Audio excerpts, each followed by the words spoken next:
अस्सलाम वालेकुम। क्या हाल चाल? उम्मीद करते हैं कि आप खैरियत से होंगे। हमारा दुआ है कि आप हमेशा खुश रहें, हंसते और मुस्कुराते रहें और इसी तरह में अपना प्यार दिखाते रहें। मैं हूं तारिक महमूद। मैं मोहम्मद यूसुफ। मैं उमैद इम्तियाज। आज हम इस वीडियो पे रिएक्शन देते जा रहे हैं। इस वीडियो का टाइटल है वक्फ बिल, पीएम नरेंद्र मोदी। तो देखते हैं जी वीडियो अपना बयान कर देंगे। कौन करते हैं 3 2 1 हीरो स्टार। वक्फ बिल पास होते ही एक गैंग इतना घबराया हुआ है कि उसे देखकर मेरी हंसी छूट रही है। मुस्लिम पर्सनल लॉ बोर्ड छाती कूट कूट कर कह रहा है कि हमारे साथ जुल्म हो गया है। ओवैसी और अमानतुल्लाह बोल रहे हैं कि हम इस एक्ट के खिलाफ सुप्रीम कोर्ट जाएंगे। खड़गे साहब तो इस फिक्र में साबुन की टिकिया की तरह घुले जा रहे हैं कि बीजेपी वाले वक्फ की जमीन को अडानी अंबानी को न दे दें। और इन सब के बीच राहुल बाबा का ये सोच सोचकर कलेजा भारी हो रहा है कि वक्फ के बाद बीजेपी की नजर अब कैथोलिक चर्च की जमीन पर है। अब राहुल बाबा ने ये बात बोली तो हमने सोचा थोड़ा चेक कर लें वो ऐसा क्यों बोल रहे हैं, कहीं ये चोर की दाढ़ी में तिनका वाला मामला तो नहीं है। लेकिन इसके बाद जब मैंने कुछ आंकड़े देखे तो ऐसा लगा कि भैया यहाँ चोर की दाढ़ी में तिनका नहीं, पूरी की पूरी झाड़ू फंसी हुई है। कुछ मीडिया रिपोर्ट्स की माने तो इस वक्त पूरे देश में कैथोलिक चर्च के पास 7 करोड़ हेक्टेयर यानी 17 करोड़ एकड़ जमीन है। ये जमीन तो वक्फ बोर्ड के पास मौजूदा जमीन से भी ज्यादा है। इस जमीन पर चर्च के पास 14,000 से ज्यादा स्कूल, 1,000 से ज्यादा ट्रेनिंग इंस्टीट्यूट, 1,800 से ज्यादा अस्पताल, 28 साइंस कॉलेज और 5 इंजीनियरिंग कॉलेज है। इतना ही नहीं, कैथोलिक चर्च ऑफ इंडिया के पास देश के लगभग हर राज्य में प्रॉपर्टी है। कैथोलिक चर्च की गवर्निंग बॉडी CBCI ईसाइयों के सबसे बड़े धर्मगुरु पोप फ्रांसिस के अंडर आती है। अब इसका क्या मतलब है ये बताने की जरूरत है क्या? नहीं। अब इल्जाम यह है कि चर्च के पास आज जो 17 करोड़ हेक्टेयर से ज्यादा की जमीन बताई जा रही है, इसमें ज्यादातर जमीन आजादी से पहले अंग्रेजी हुकूमत ने चर्च को कौड़ियों के दामों पर दी थी। अब लोग ये बोल रहे हैं कि भैया अगर वक्फ बोर्ड के पास मौजूदा जमीन का हिसाब हो रहा है तो कैथोलिक चर्च के पास जो जमीन है उसका भी हिसाब हो। ये जमीन उनके पास कैसे आई, कहां से आई, उनकी टोटल आमदनी कितनी है, उस आमदनी का हिसाब कौन रखता है। अब राहुल बाबा का मन यही सब सोचकर भारी हो रहा है। तभी उन्होंने स्टेटमेंट दिया है कि वक्फ के बाद कैथोलिक चर्च पर भी बीजेपी वालों की नजर है। मतलब वक्फ संशोधन बिल पास हो गया तो अब एक खेमा डरा हुआ है कि अब हर चीज का हिसाब होगा। वैसे इन्हें बड़ी उम्मीद थी कि बीजेपी वालों के पास तो 240 ही सीटें थी, तो बीजेपी हिम्मत नहीं करेगी वक्फ संशोधन एक्ट लाए, लेकिन बीजेपी वो भी ले आई। इसलिए अब ये लोग सोचकर डर गए हैं भैया कि बीजेपी यहीं पर रुकने वाली नहीं है। वो वक्फ बिल के पास होने के बाद किस किस बात को लेकर ये सो कॉल्ड सेक्युलर खेमा डरा हुआ है और ऐसी कौन कौन सी चीजें जिसे लेकर विपक्ष को बैड ड्रीम्स आ रहे हैं, उस पर भी हम बात जरूर करेंगे। लेकिन उस बैड ड्रीम से पहले कुछ स्वीट ड्रीम्स की बात कर लेते हैं। अगर मैं आपको बताऊं कि आपकी ड्रीम कार या ड्रीम बाइक आप कैसे जीत सकते हो स्मार्टली, तो आपका रिएक्शन क्या होगा? वेल, ये पॉसिबल है प्रोबो ऐप पर। ये एक स्किल गेमिंग ऐप है जहां सिंपल क्वेश्चन के आंसर देकर आप अपनी नॉलेज को अर्निंग में बदल सकते हो। आंसर सिर्फ यस या नो में देना है और जिस कैटेगरी में आप चाहो उसमें दो। जैसे मेरी फेवरेट कैटेगरी क्रिकेट है और उसमें एक क्वेश्चन मैं आज अटेम्प्ट करूंगा कि क्या कल यानी 7 अप्रैल को मुंबई बेंगलुरु के सामने जीतेगी, यस या नो। कल मुंबई वर्सेस बेंगलुरु में कौन ज्यादा सिक्सर मारेगा।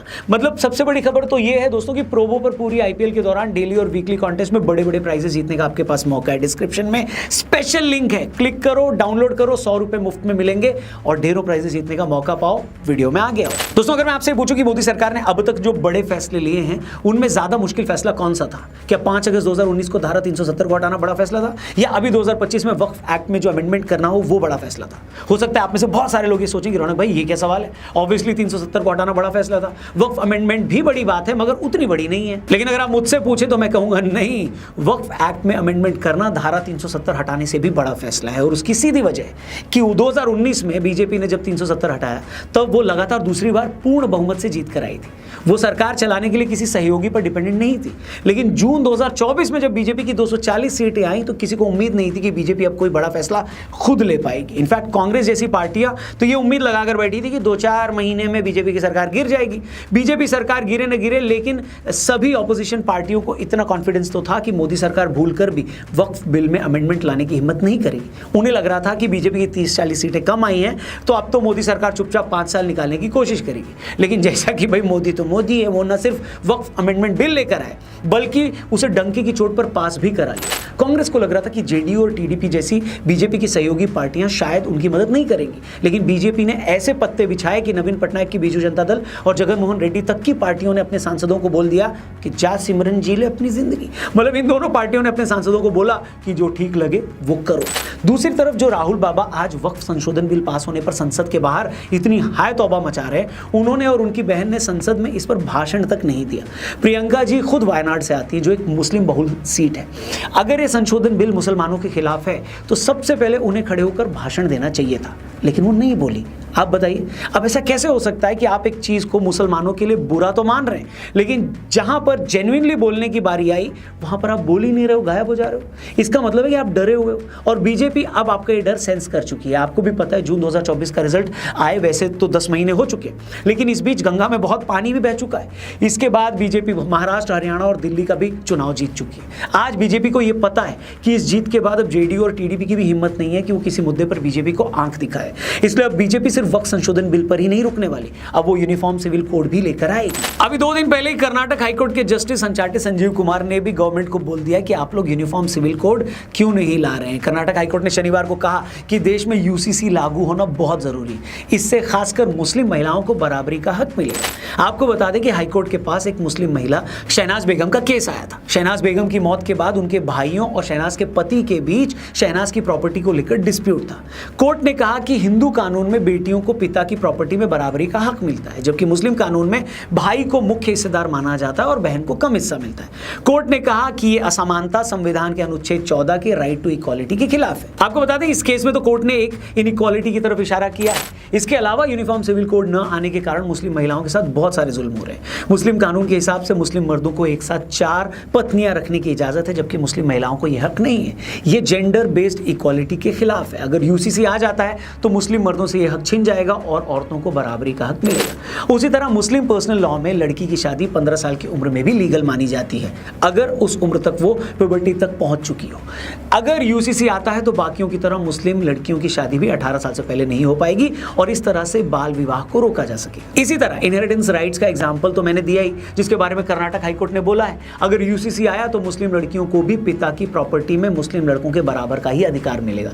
इसी तरह तलाक के बाद मुस्लिम महिलाएं सिर्फ मेहर तक ही लिमिटेड रह जाती हैं। शाबानो केस में सुप्रीम कोर्ट ने गुजारा भत्ता देने को कहा था, लेकिन बाद में मुस्लिम पर्सनल लॉ में बदलाव करके उसे लिमिटेड कर दिया गया। अगर यूसीसी आया तो तलाकशुदा मुस्लिम महिलाओं को बाकी महिलाओं की तरह गुजारा भत्ता भी मिल पाएगा। मैंने अभी जो 4-5 एग्जांपल्स दिए उसी से आपको एक क्लियर हो गया होगा कि यूसीसी मुसलमानों के खिलाफ नहीं, बल्कि मुस्लिम महिलाओं को जो राइट्स नहीं मिल रहे हैं उसके लिए लाया जा रहा है। लेकिन प्रॉब्लम यह है कि वोट बैंक की पॉलिटिक्स के लिए कुछ पार्टियों ने इसे मुसलमानों के खिलाफ बताकर प्रोजेक्ट किया है। अब तक शाबानो के केस में तो हम देख ही चुके हैं कि किस तरह मुस्लिम सोसाइटी के अंदर ही शायद कुछ लोग ही नहीं चाहते कि औरतों को बराबरी का हक मिले। तब ये लोग तो उस बेचारी को सिर्फ गुजारा भत्ता नहीं लेने दे रहे थे, यहाँ तो औरतों को 4 हक और भी मिल रहे हैं। अब ये बात ये लोग कैसे बर्दाश्त करेंगे बताइए। एक तरह से देखा जाए तो ये सरकार मुसलमानों के खिलाफ है, ये प्रॉब्लम नहीं है, बल्कि मुस्लिम मर्दों का मुस्लिम महिलाओं को बराबरी का हक दिए जाने की प्रॉब्लम है। इस बिल का सरकार का मुसलमानों के खिलाफ होने से कोई लेना देना ही नहीं है। यही बात वक्फ बिल में भी थी, यही बात ट्रिपल इंस्टेंट तलाक को लेकर भी थी। ट्रिपल इंस्टेंट तलाक में भी तो मुस्लिम औरतों को एक साथ तलाक तलाक तलाक बोलकर डिवोर्स दिए जा रहे थे और वो कुछ नहीं कर पाई थी। वक्फ में भी जो बड़े लेवल पर जो लोग परेशान थे वो आम मुसलमान ही थे, जिनकी जमीनें हड़प ली गई थी।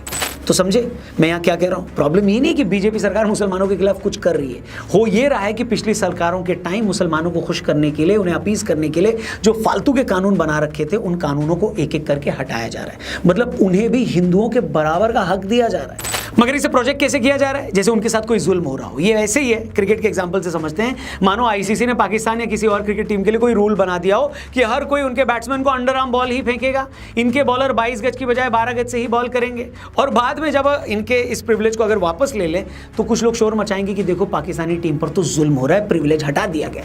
यूसीसी लाकर मुसलमानों को भी हिंदुओं या किसी के बराबर लाने की जो कोशिश है वो भी मुसलमानों के साथ वैसा ही जुल्म। कुल मिलाकर कहानी ये है कि वक्फ संशोधन बिल पास होने पर एक गैंग ये सोचकर डरा हुआ है कि अगर बीजेपी ने यूसीसी भी हटा दिया तो मुस्लिम महिलाएं खुश न हो जाएं। अगर इससे वो खुश होकर बीजेपी को वोट करने लगेंगी तो फिर ये वोट बैंक भी उनके हाथ से निकल जाएगा। बस यही सोच सोचकर बेचारों का मन भारी हो रहा है और खट्टी डकारें आ रही हैं इनको। वैसे कुछ लोग तो ये भी बोल रहे हैं कि यूसीसी के बाद बीजेपी को पॉपुलेशन कंट्रोल बिल भी लाना चाहिए। बिल वो क्यों जरूरी है उसकी बात हम किसी और वीडियो में करेंगे। अभी तो आप कमेंट बॉक्स में ये बताओ कि वक्फ बिल के बाद ऐसे कौन से बड़े काम हैं जो बीजेपी को कर देने चाहिए तुरंत। जो भी हो आपकी राय कमेंट करके हमें जरूर बताएं। और जाने से पहले डिस्क्रिप्शन में प्रोबो ऐप का लिंक दिया है, उसको डाउनलोड करना मत भूलना, क्योंकि इस पूरे आईपीएल के सीजन बड़े बड़े प्राइजेस जीतने का आपके पास है मौका।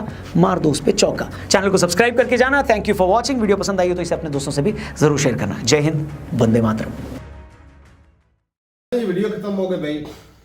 वक़्फ़ वाला तो अच्छा ही हुआ भाई, बहुत अच्छा कि वो जो कुछ ऊपर लोग बैठे थे वही खा जाते थे और जिस जमीन पे कब्जा कर लिया कहते हैं वैसा हट जाओ ये मेरी है। और भाई लाखों अरबों रुपए का घोटाला होता था उसमें। वैसे कि भाई किराए पे देते थे, अब आम बंदे को क्या पता भाई ये वक्फ की किस नहीं तो बंदे उसका की? रिकॉर्ड नहीं रखा जाता था। भाई झोल जाल होता है सारा रिकॉर्ड। हमारे पास झोल जाल तो फिर हुकूमतों में भी होता है, ऐसी बात झोल जाल तो नहीं फिर है। हुकूमत, अब मैं लेकिन कहता हूँ ये- भाई साहब, अच्छा वो जो कोई कहा भी जाता इदारा हो, है, कोई भी इदारा हो, हुकूमत से ज्यादा पावर उसको नहीं देनी चाहिए। अच्छा वो इदारे वाले तू मतलब- कह रहा है कि पहले खा जाते थे किसी को पता नहीं होता था, अब तो सबको पता है ना कौन जमीना को कब्जा रहा है, कौन क्या कुछ कर रहा है। क्या ये बीजेपी वाले नहीं खा रहे या नहीं खाएंगे? खाता तो भाई फिर सारा ही है। तो बात में फर्क क्या है? वो फर्क ये है कि अब बीजेपी सारा कंट्रोल कर लेगी, सब कुछ पहले पार्टियां इस तरह नहीं कर रही थी, वो बीच में खा रहे थे, कब्जा कर रहे थे, नहीं कर रहे थे, वो चल रहा था। अब तो शरेआम हो गया कि बीजेपी कब्जा ग्रुप बन गए। किसी को बुरा लगता है तो 100 बार लग जाए, अच्छा लगता है तो अच्छी बात है। ये कब्जा ग्रुप पार्टी जा रही है, वो वक़्फ़ का ये जो बीजेपी एक कब्जा ग्रुप पार्टी है। ये कहते थे हम सबको हकूक देते हैं, ये किसी को भी हकूक नहीं दे रहे, ना ही ये देंगे। ये सिर्फ और सिर्फ हिंदुइज्म चाहता है मोदी, हिंदुइज्म चाहता है मोदी, हिंदुइज्म चाहता है मोदी। मुसलमान सिख ईसाई इनको ये हकूक नहीं देना चाहेगा, नहीं चाहेगा। मैं सच्ची कह रहा हूं, आगे मेरे तीनों भाई अपनी राय देंगे, मैं चाहे झूठ भी बोल रहा हूं, मैं अपनी राय दे रहा हूं। अच्छा भाई, कैथोलिक चर्च उसकी बात हुई, उसके अंडर में कितनी करोड़ों एक वो तो वक्फ बोर्ड को भी पीछे 7 करोड़ है। 7 करोड़ हेक्टर जमीन है। हाँ जी। इतने अंडर आते हैं, कितने यूनिवर्सिटी, कितने कॉलेज, कितने स्कूल उसके अंडर में आते हैं। तो जो मंदिरों के नीचे आती जमीन वो भी आती है, ये भी हकीकत है भाई। ये भी तो सही है, उनका हिसाब किसने करना है? मेरा सवाल ये है, यकूब भाई वो स्टेप बाय स्टेप जा रहे हैं। पहले वक्फ बोर्ड आया, अब ये चर्च आएगा, फिर उसके बाद मंदिरों की बारी होगी। बिल्कुल, अगर आए तब ना, अगर तीनों के लिए सेम धारा ये ना हो कि ठीक मंदिरों है। के ऊपर आके इनकी ब्रेक लग जाए, दूसरों को सारा कब्जा लें। मंदिरों ये होना ऐसे ही मैं है। आज एक वीडियो देख रहा था भाई, उसमें कितनी सच्चाई है। 4 स्टेटों के पास लाखों एकड़ जमीन होती है, मंदिरों के पास, कोई शक उसका नहीं। भी हिसाब किताब होना चाहिए सरकार के पास कि कितनी जमीन है, कितनी इसकी कमाई आ रही है, कितना टैक्स जा रहा है। साफ जरा वक्फ बोर्ड या कैथोलिक चर्च सारा हिसाब सालों को फिर हिसाब बराबर रखे। हालांकि मैंने ये सुना है कि तारक, ये मजहबी हमारे पास भी होता है। ये मतलब कि कई लोग अपनी जमीन जो थी वो मस्जिद के नाम करके दान जिसे कर वो तो एक देते हैं। मर्जी से दे बोर्ड देते हैं। हमारे पास भी है ना, है हमारे पास भी, लेकिन वो खुद मर्जी से दे देते हैं। अगर हमारी गवर्नमेंट कब्जा कर ले वो अच्छा नहीं नहीं, लगेगा। अब जब अंग्रेज दौर से उन्होंने चर्च को दान की हुई है, अभी तो नहीं देर बाद भाई जाके इसमें एक और चीज भी है लेकिन वो भाई। इतनी देर में अपना मेरे नाम इसमें- भी कमा सके जो उनकी नहीं हुई। नहीं, इसमें एक और उनके चीज नाम ही है। तारिक तो भाई, फिर अगर ये कब्जा जो वब्जा की हमारे कार्य पास जायज ही है ना। मैंने देखी नहीं, नहीं, है कब्जा नहीं होगा, सब वो कब्जा कानूनी नहीं। तौर पर भाई सब साहब, उसका कब्जा केस अगर वो चलेगा। कानूनी तौर पे केस जीत भी जाते हैं, वो जीत भी हुकूमत वाले हार जाते हैं, तो फिर क्या होगा? एक मिसाल के तौर फिर पे साहब जो अदालत हुक्म देगी वही होना है। मानेंगे ना हुकूमत, फिर हाँ, अदालत फिर मानना ही बस पड़ेगा। अदालत केस में चला ले कि साफ पानी का पानी, दूध का दूध हो अच्छा, जाएगा। इसमें एक और अदालतों के चीज है। जरिए होना है, सब तो- तुम्हारा क्या मन कहता है बस कि- कब्जा नहीं होना चाहिए अदालतों में, तो इंसाफ ऐसा हो कहाँ होता जाए। है ये यार? ना हो कि जैसे हमारी कंट्री में जज जो है ना वो इतनी नीचे बड़ी होते हैं। कम्युनिटी है मुसलमानों की, वो ऐसे बैठ जाएंगे ऐसे बैठ कब्जा जाएंगे। कब्जा पर मैं तो बहुत ज्यादा भाई, बात अब सुनो, एक मैं बात जो कर रहा था, मैं अगले दिन पढ़ रहा था, हमने वक्फ बोर्ड पे पहले भी वीडियो की थी। तो जो पाकिस्तान के मैं पढ़ रहा था, पाकिस्तान के अंदर जो वक्फ बोर्ड के अंदर जो मिसाल है ना, जो बने होते हैं, उन पे इतनी हजारों एकड़ के, लाखों एकड़ के हिसाब से जगह है, और इतना ज्यादा चंदा वगैरह उनको आता है ना। मैं पढ़ रहा था कि हमारी जो इकोनॉमी ना होने के बराबर है, इस टाइम हमारी इकोनॉमी ना होने के बराबर है। जो 2023 था ना, उसमें ये जो मिजाज सिस्टम है हमारा, इसमें 33 अरब डॉलर लगभग चंदा इकट्ठा हुआ है। क्या किधर है? अगर वो बिल को कुछ करे, कुछ तो है ना हमारे पाकिस्तान में। नहीं गया किधर वो पता है? मंदिरों का पहले बिजनेस ज्यादा यार होता एक है। एक मिनट तारक, पहले मंदिरों को भी ऐसे भाई करेंगे। पहले मंदिरों गद्दी का भी निची ज्यादा लिया होता है। करते थे, अब तो बड़े बड़े जो दरबार हैं वो भी तो गवर्नमेंट के अंदर ही हैं। सारे कुछ वहाँ जितने पर भी जो बड़े हमारे मुल्क खजाने में पैसा जितने कितना बिहार है ना, गवर्नमेंट को जाता है। टोटल के ऊपर कब्जा गवर्नमेंट अब का है। गद्दी निशीनों को तो नहीं जाता लेकिन है। घबरा तो है ना। हाँ, ये इसका पता घबरा। नहीं तुझे एक मिनट, ये शो इतना पता नहीं, उससे भी ज्यादा मैं एक बता देता तो फिर हूँ, अब महकमे हैं, मैं तुझे बताता हूँ एक मिनट। बात तो वही बात तो मैं वही कह रहा तो हूँ। महकमे हैं, गवर्नमेंट के महकमे हैं, वो अब अंदर तो तारक वो गवर्नमेंट के ही आते हैं। भाई अंदर तो खाते गवर्नमेंट खा के नहीं अंदर है। तो खाते फिर गवर्नमेंट के साथ मिलके ही खाते हैं। तो फिर तुम्हारे ये दूसरा हिसाब से चल क्या रहा है, होना किसी चाहिए? खा जाता है। तुम्हारे साथ क्या अगर होना वक्फ चाहिए? बोर्ड से उन्होंने ये हटाया ना, यकीन माने ये मुसलमानों के हक में है। कोई बंदा बोलेगा कि मुसलमानों के फायदे में, ये आम मुसलमानों के हक में। पहले जो सारा कुछ कब्जा था वो बड़े जो ऊपर बैठे ना सांप, वो उनको फायदा होता है। अब जो आम लोगों को कितना फायदा जाता था। अब ये जो कैथोलिक चर्च है इसका भी अगर हिसाब हो, मंदिरों का भी हो, तो भाई साहब कई लोगों को फायदा है। अगर मंदिरों का हो तो शुरुआत में देखा जाए तो भाई साहब अब 3 तलाक का मसला था भाई, मोदी साहब बिल लेकर आए, वो कसम से अच्छी बात है। और बकायदा कानून जिस तरह इस्लाम में कुरान में लिखा है तलाक किस तरह दी जाती है, हाँ जी। वो तो जायज है ना, वो जायज वो ठीक हुआ है। 4 बीवी अलाउ जरूर है भाई साहब, कंपलसरी नहीं है। अगर बंदे में हिम्मत नहीं 4 बीवी रखने की तो भाई फिर ना करे। यानी कि शर्त नहीं है। अच्छा और सारे रखते भी नहीं उनका है। जो हर कितने बंदे की मुसलमान कुछ है बताओ भाई, भाई। हर बंदे की गुंजाइश नहीं 4 बीवियां रखने। अब जो दौर आ गया एक भी नहीं। आप लोग अपने रह गांव में पा देख लो, अपने गांव में हिसाब ऐसी है जो बंदे के उनके पास 4 बीवियां कुछ हैं, भी नहीं, किसी एक के पास भी नहीं है। एक को बंदा खुश कर अच्छा, जो कोई सियासतदान का बिजनेस UCC मैनेजर के है अंदर तो सिविल कोड शायद यानी हो कि वहाँ पे मेरा ये सवाल था, जो इस्लाम में है कि जो बेटा है उसको ज्यादा हकूक मिलते हैं या वरासत में हिस्सा बेटी को कम मिलते हैं, लेकिन इंडिया में वो है जो उनका लॉ एंड ऑर्डर के अंदर जो सिविल कोड के अंदर ये दोनों चीजें बराबर होती हैं। अगर वो ये को लेकर आते हैं अपने इंडियन जो नेशनलिज्म के अंदर उस अपना, तो ये तो फिर ये भी ठीक है यार, ये अच्छी चीज है, ये लेडीज के लिए अच्छा है। अच्छा है। और भाई साफ जाहिर है कि भाई जहाँ पर गुर्बत होती है ना, अक्सर कई अनपढ़ फैमिली होती है, बेशक जबरदस्ती लेडीज के साथ भाई कई जगह पे ज्यादती भी बहुत होती है। हो रहा है, चल रहा है। लेकिन यकीन माने अगर लेडीज ताकतवर होगी ना ज्यादा, तो ये आज कई केस इंडिया में भी सामने आए हुए हमारे जो वो बंदे से तलाक भी ले लेती हैं और सारी जिंदगी की उसकी जो कमाई है वो भी ले लेती ले हैं। जाती है। हमारे ये भी चीज है। इंडिया के यही है, राजस्थान में वो कुछ केसेस एक आए बंदा हैं। इंडिया में देखा ना फांसी लेके मर गया, क्यों मरा?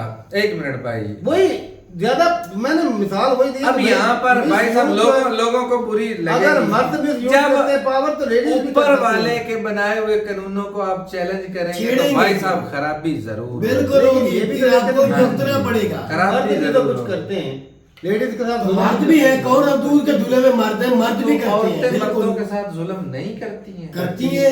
कितनी मिसालें हम अपने मुल्क में दे सकते हैं, अपने कंट्री में। एक मुसलमान औरत की जिम्मेदारी शादी के बाद, शादी से पहले उसके बाप और भाइयों की जिम्मे होती है। बाद में उसकी खामन की होती है कि नहीं होती? बिल्कुल होती है।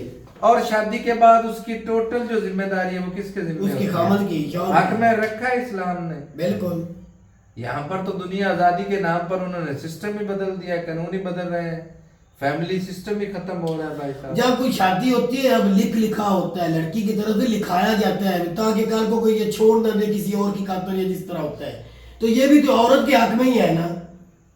यार सारा कुछ होता है लेकिन जो तो दोनों तमाम तर मामलात को देखना पड़ता है। अगर भाई दोनों साहब। तरफ देखा जाए, औरत और मर्द दोनों को बराबरी के हकूक जो देना चाहते हैं अगर हो, यार एक फिर मिनट, ठीक ये है। तो समझने वाली बात इतनी सी है, बाप की विरासत से हिस्सा लेकर आती है, चलो भाइयों के बराबर नहीं कम मिल निस्फ जाता लेकर है। आती है, तो जो खामन का हिस्सा होता है वो भी तो उसी वो का भी ही तो बीवी होता की है। अगर खामन मर तो जाता उसको है अगर जमा कर लिया तो जाए हिस्सा किसका तो होता है? भाइयों से कितना बढ़ जाता है। ऐसे ही। और फिर हाँ। जिम्मेदारियां भी तो जो है वो तो भाई बाप तारा के का अगर जिम्मे- बंदा को करोड़पति बंदा है, भाई बाप ऊपर के वाले पास ने कुछ नहीं मिला, कानून बनाए उसकी हैं। डेथ हो जाती तो पैसा किसके पास जाना, उस बीवी के पास ही नहीं आपको जाना। क्या लगता है कि ये बिल इंडियन गवर्नमेंट के हिसाब से सही है कि गलत, उनकी गवर्नमेंट की? भाई पता भाई है मैं ये कहूंगा खुदा के बनाए हुए कानून को चैलेंज करने वाली बात है। इसमें खराबियां होंगी, अमेरिका करे, इंडिया करे, दुनिया का कोई कंट्री भी करे, खुदा के बनाए हुए कानूनों को जब आप चैलेंज करेंगे तो नुकसान यकीन होगा। माने नुकसान खराबियां सामने आएंगी, सही। खराबियां सामने आएंगी। चैलेंज की बस। बात ये सब पता है? चैलेंज करना यही है भाई साहब, हमारे कंट्री में भी है। चैलेंज की बात मैं नहीं दीन के मुताबिक औरत को कितना हालांकि हक हम मिलता है? इस्लामिक कंट्री है यार बात सुन ले और इस्लाम के मुताबिक नहीं है अच्छा, कानून फिर- हमारे कंट्री तो में फिर भी। आपने भी इस्लाम में तो भाई जब लड़की बालिग हो जाती है उसकी शादी कर दी जाती है। बिल्कुल। तो फिर पाकिस्तान की सरकार ने क्यों 18 साल जो है एज रखी, बताओ? ये भी तो एक किस्म का चैलेंज नहीं फिर? तो मैंने क्या कहा है तो हमने ये शादी इस्लामिक है। कंट्री है और हम फॉलो नहीं करते हैं। हमारे कहीं भाई ऐसे- वक्त के हिसाब से चलना होता है। अब जो भाई चलना पुराना, था। एक मिनट बात सुन ले भाई, पुराना दौर था उस वक्त एजुकेशन होती नहीं थी, लड़कियां पढ़ती लिखी थी नहीं, बस घर का काम थोड़ा बहुत किया चल जी गुजारा। थोड़ा बहुत काम करने लायक होगी, घर चलाने लायक, शादी कर दी, चल दी। तो 18 साल इसीलिए रखे हैं। लेकिन आज के दौर में भाई साहब वही बात कर रहा हूँ कि वक्त के हिसाब से ना खुद को भी चेंज करना चाहिए। इस तरह में कोई गलत बात नहीं। अब लड़की की एज, अगर एक लड़की मिसाल के तौर पर हर शोबे में काम कर ले, लड़की साइंटिस्ट है, डॉक्टर है, इंजीनियर है, हर शोबे में लड़की सियासत में भी है। अब एक लड़की डॉक्टर बनने में कम से कम उसको 25 से 30 साल जो लग है जाने। एज हो जाती है। तो क्या वो शादी करके, उसके लिए वो शादी करके मेरे ख्याल में बहुत मुश्किल होगा उसके लिए वो पढ़ाई कर पाना। शादी करके भी कर सकते हैं, पढ़ लिख सकते प्रेग्नेंट हैं। हो जाए कैसे तैयारी नहीं करके होता, करते हैं? नहीं भाई मैं तो कई मिसालें अपनी कंट्री में अभी एक मिनट, अभी एक परसों की वीडियो मिसाल है। तो भाई साहब वो नहीं, वो चीज नहीं तो मालूम। 1% मुश्किल केस जरूर होगा। आती है, जरूर आती है, लेकिन परसों की बात में वीडियो देख रहा था, एक लड़की है, वो लड़का वकील है, शादो नजर एक लड़की वो मिसाल पुलिस है में भर्ती हुई था, यूसुफ हो, उसने कहा शौहर को भी मैंने पढ़ना है। वो पुलिस में पढ़ लिख के ऐसा क्यों लगी हुई, आगे वो वकालत का कोर्स भी करके बैठी, डॉक्टर भी बन गई है। डॉक्टर इंजीनियर बन जाएंगे इतने, यानी कि इस लेवल पर हो जाएंगे, और फैमिली प्लानिंग जो है ना वो नहीं हो पाएगी, उससे दिक्कत आएगी फ्यूचर में। लेवल हो कौन सा जाता है? है। डॉक्टर इंजीनियरिंग का लेवल है, लेकिन फैमिली प्लानिंग जो है वो उनके आड़े आएगी। आ वेरी सकती है गुड, भाई, बिल्कुल आ सकती है। मैं मान रहा हूँ, मैं एग्री कर रहा हूँ, आ सकती ओ है, भाई साहब सारा कुछ क्योंकि हो जाता उनका है। लेवल वो होगा ना, हो जाता है। वो अनपढ़ थोड़ी ना शादी होंगे। भी करने का मकसद क्या है? क्या मकसद है? फैमिली प्लानिंग क्या? मैं लफ्जों पर गौर करो, लेकिन हाँ भाई, जी, लफ्जों पर गौर करो। लफ्जों पे गौर, प्लानिंग, मतलब ये फैमिली प्लानिंग कह रहा हूं। 15-16 साल की एज में शादी हो जाए जायज है, ठीक है। ओ भाई बालिग होते, बालिग जब हो तभी है कि शादी के काबिल अगर 15 साल की एज में वो बालिग ही नहीं है तो भाई, नहीं अच्छा करनी अगर है। लड़की पढ़ती ही नहीं है तो वो बालक होगी क्या, उसको देखते रहे 18-20 साल के तब भाई करे। पाकिस्तान के कानून में 18 साल की एज में शादी होगी। और लेकिन वो तो कानून बन गया, लेकिन बच्ची अगर तैयार हो जाती शादी के लिए, बालक हो जाती तो फिर बैठते तो नहीं रहे। होती भाई साहब, इतनी जल्दी नहीं यार होती। कई घरों की बच्चियां होती हैं इस तरह जल्दी भी बड़ी हो जाती नहीं, हैं, बड़ी हो जाती है ऐसे। एज में कम होती हैं लेकिन जिसामत में वो बड़ी हो जाती है, नजर आता है। मेच्योरिटी भी तो चीज होती है। तारक ये जरूरी नहीं कि 18 साल के इंतजार ही फिर करते रहे।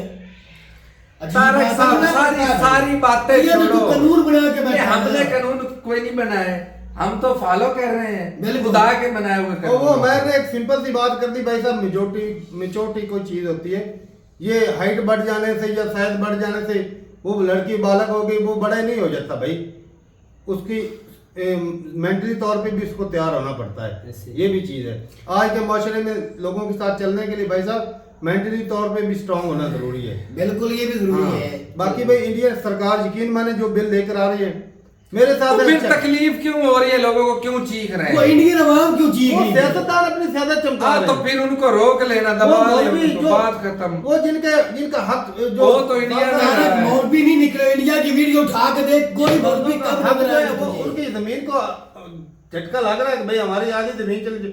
भाई ये भी तो देखो कि अगर आपने बीवी की शादी करनी, तारक आपकी भाई, बीवी तो आधी जमीन लेकर आनी है। बिल्कुल। अगर आपकी बीवी बहन बेटी लेकर जाएगी तो आपकी बीवी ने वो भी तो आधा दिल को हिस्सा लेकर समझाने आना है। वाली बात ही है। तो बात तो बहन जाके वही है। दिल को समझ भाई, ऐसा कोई भाई भी नहीं है यार जो अपनी बहन का हक ना दे।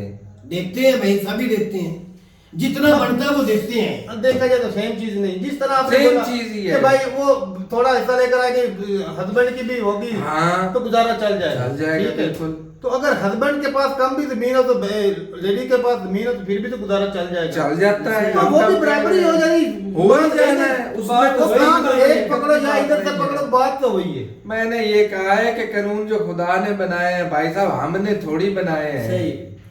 भाई साहब खुदा ये भी कहता है कि भाई वक्त के हिसाब से खुद को ये जानवर भाई साहब कितने उन्होंने खुद में चेंजिंग कर ली भाई, माहौल के साथ बदल नहीं जाते। तो भाई इंसानों का भी हक बनता है कि माहौल के साथ।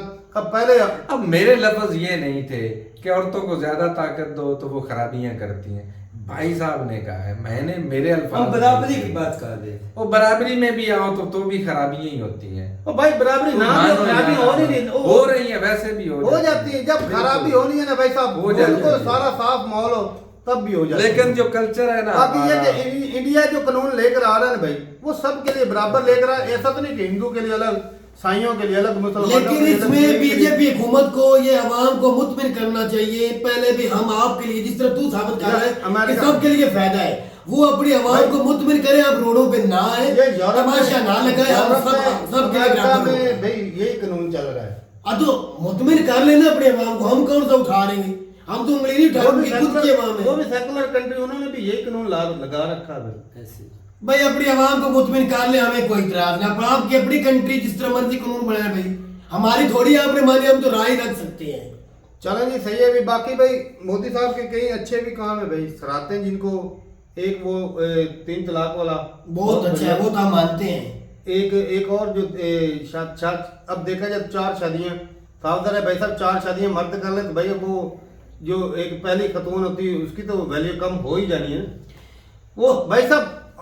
अब कोई बंदा धीरे धीरे बराबरी के हकूक वालों, तुमने ये भी कहना है कि एक औरत जो है वो 4 मर्द भी रख ले, कोई टेंशन बिल्कुल हो जानी, कल को ये भी बात बराबरी के हकूक चलेंगे। इस यहाँ आ तक जाएगी की बातें बात। आएंगी। यूरोप यूरोप भी में, 4 मर्द यूरोप कर सकती अमेरिका है में अपनी हो रहा है मर्जी ना, किधर हो रहा है? तो इधर भी होगा। कोई नहीं हो रहा भाई उधर मन भी। मर्जी, तारक चाल इधर क्या है सुबह काम? कोई और लेकर जा रहा है, शाम को कोई और लेकर जा रहा है, मन मर्जी चल रही है। कोई वो तो पूछने इधर भी वाला हो नहीं, रहा है। कोई देखने वाला नहीं है। हर जगह पे हो रहा है, पैसे दे के नहीं ले लेते सारा कुछ, लेकिन ये छुप छुपा के हो रहा है। सारा कुछ चल रहा है भाई साहब। अब बंदा बहरहाल जो तारक करेगा हम उसको रोक नहीं सकते, सही तनकीद कर सकते हैं, करनी तो किसी ने अपनी मर्जी है। बाकी भाई ये है कि भाई शुरुआत में लगता है कि बीजेपी गलत कर रही है, लेकिन एंड पे यकीन माने वो पब्लिक के लिए बेहतर होता है, सही। हकीकत बात। और ये जो बिल आया ना, वक्फ बिल हो गया, ये जो आम नॉर्मल मुस्लिम है ना उनके लिए भी फायदे में। और भाई कंट्री जो स्टेप, भाई ऐसा स्टेप जो कंट्री के फायदे में हो, वो भाई साहब बीजेपी को लाना चाहिए, जो कंट्री के आगे में अच्छा हो, जो जिससे कंट्री स्ट्रांग हो, तो वो बड़ी बढ़िया है। ये इदारों को या कुछ बिजनेसमैनों को ताकत दे के वो कंट्री कानून की वैल्यू ही ना, तो फिर क्या फायदा फिर। सही। चलें जी सही, बेबनी रात जरूर कमेंट सेक्शन में मिलते नहीं वीडियो के साथ, तब तक के लिए इजाजत। अल्लाह हाफिज़। अल्लाह।